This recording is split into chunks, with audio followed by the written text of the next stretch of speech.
এ পর্যায়ে কুষ্টিয়া আমলাপাড়া জামে মসজিদের খতিব আমাদের সামনে মূল্যবান কথা নিয়ে আসছেন। আমরা সবাই তার মূল্যবান কথা শোনার জন্য সবাইকে বসে যাওয়ার অনুরোধ জানাচ্ছি। আসসালামু আলাইকুম ওয়া রাহমাতুল্লাহি ওয়া বারাকাতুহু। আলহামদুলিল্লাহি রাব্বিল আলামিন ওয়াসসালাতু ওয়াসসালামু আলা সাইয়্যিদিল মুরসালিন ওয়া আলা আলিহি ওয়া আসহাবিহি আজমাইন। ক্বালা আল্লাহু তাআলা ফি কালামিহিল মাজিদ ওয়াল ফুরকানিল হামিদ। লাইন শাকারতুম লাযিদান্নাকুম ওয়া লাইন কাফারতুম ইন্না আযাবি লাশাদীদ। قال الله تعالى في كلامه المجيد اقرأ باسم ربك الذي خلق الإنسان ما علق. الحمد لله رب العالمين. وقال النبي صلى الله عليه وسلم أول ما يحاسب به العبد يوم القيامة الصلاة. وقال الله تعالى في كلامه المجيد قد أفلح المؤمنون الذين هم في صلاتهم خاشعون. السلام عليكم ورحمة الله وبركاته. আলহামদুলিল্লাহ, সম্মানিত আমার সামনে উপদিষ্ট মুসল্লি একরাম এবং কাছে দূরে যারা যেখান থেকে এই কোরআনের কথাগুলো শুনছেন তাদেরকে আমার অন্তঃস্থল থেকে আসসালামু আলাইকুম ওয়া রাহমাতুল্লাহি ওয়া বারাকাতুহু। জাযাকাল্লাহু খাইর।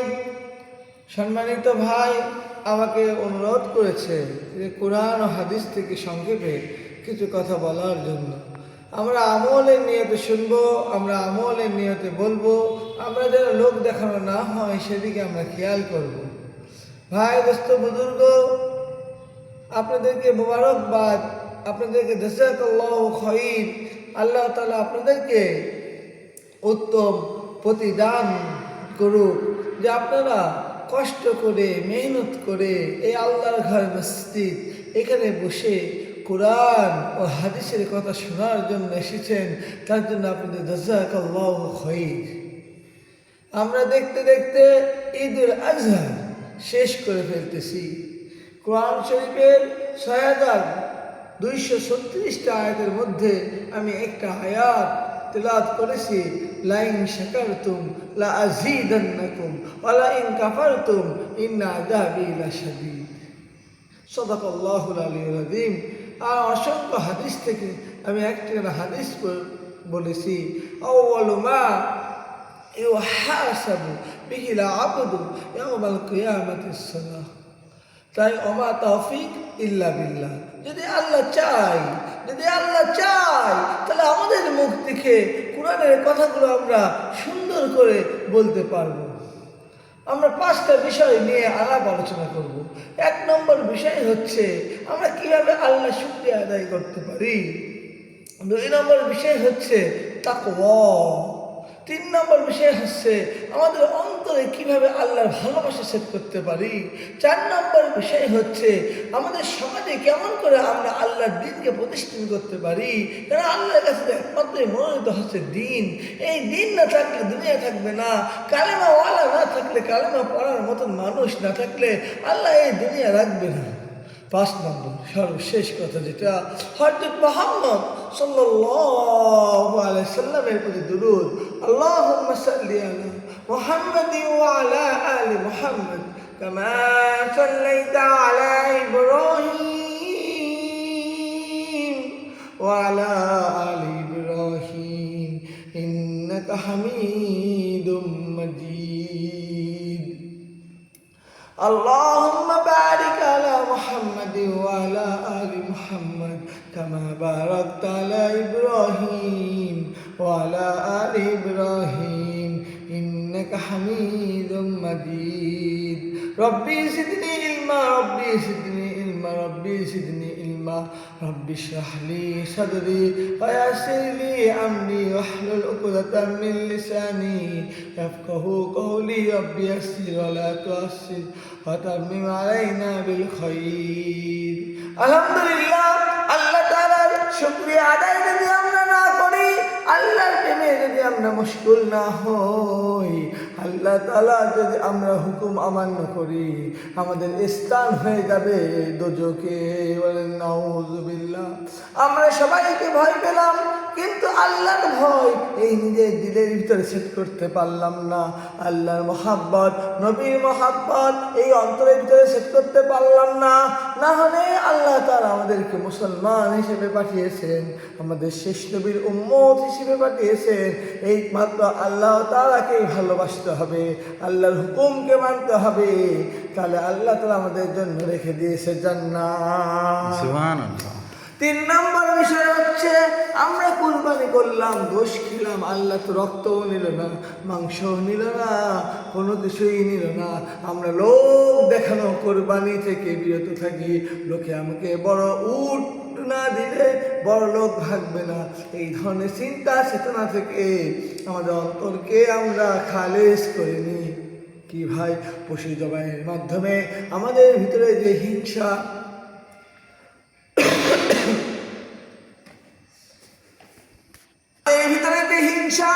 আমাদের ভিতরে যে অহংকার, আমাদের ভিতরে যে কুচিন্তা, আমাদের ভিতরে যে ডাস্টবিন রয়েছে, এই ডাস্টবিন যদি আমরা বের করতে না পারি, আমাদের ভিতরে যে ময়লার একটা ট্যাঙ্কি রয়েছে, এই ট্যাঙ্কি যদি আমরা বের করতে না পারি, আমরা কিসের মুসলমান?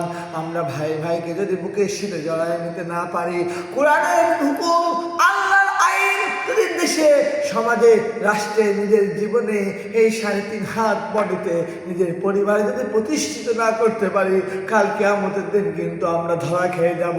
ঠিক কিনা বলেন? ঠিক। তাই আসুন, কোরআন শুধু বক্তব্য দেওয়ার জন্য নয়, কোরআন শুধু চুমু খেয়ে আমি রেখে তুলে রাখলাম তাই নয়। কোরআন হচ্ছে আল্লাহ তাআলা বলেছে যালিকাল কিতাবু লা রাইবা ফি, এই সেই কিতাব যাতে কোনো সন্দেহ নাই। আল্লাহ তাআলা লাহে মাহফুজে কোরআন শরীফ ছুঁয়ে দিয়েছে। কোরআনকে ভালোবাসতে হবে, কোরআনকে নিয়েই কবরে যেতে হবে, তাহলে আপনার জীবন সাকসেস, আমার জীবন সাকসেস। আর কোরআনকে বাদ দিয়ে যদি আমরা অন্য কিছু নিই, তাহলে আমরা আনসাকসেস। ঠিক কিনা বলে? ঠিক। সর্বশেষ কথা যেটা বলেছি, আমি নামাজ পড়লাম, কপালে কালো দাগ করে ফেলেছি, তাই রেখেছি, কিন্তু আমার ব্যবহার, আমার আখলাক, আমার মুআমালাত, আমার মুআশারাত, আমার লেনদেন, আমার চরিত্র হয়ে গেছে হায়াওয়ানের মতন, কুকুরের মতন। আমি লোক দেখানোর জন্য পাঞ্জাবি জুব্বা পরলাম, কিন্তু আল্লাহকে সন্তুষ্ট করলাম না, নবীর প্রতিরোধ করলাম না। বেশি আমার সামনে কত অন্যায় হচ্ছে, আমি অপরাধ হচ্ছে, কিছুই বললাম না। আমাদের মেয়ে রামিসাকে পশু যেইভাবে ছিঁড়ে হিসড়ে করে, সেই রামিসাকে আজকে আমরা বাঁচাতে পারলাম না। মানুষরূপী জানোয়ার, মানুষরূপী হায়াওয়ান, তারা রামিসাকে এতভাবে নিঃশ্বাস করে মেরেছে, রামিসাকে আমরা উচ্চবার বাঁচাতে পারলাম না। রামিসাকে যে মেরেছে, যে শয়তান বলাৎকার করেছে, সেই বলাৎকারকে আমরা কোরআনের আইনে নিয়ে এসে সবার সামনে তাকে পাথর নিক্ষেপ করে মেরে ফেলতে পারলাম না। মুসলমান, এই রামিসা যদি আজকে আমার মেয়ে হতো, আমি কি করতাম? কালকে অন্যজনের মেয়ের সাথে শয়তানরা এসব কাজ করছে।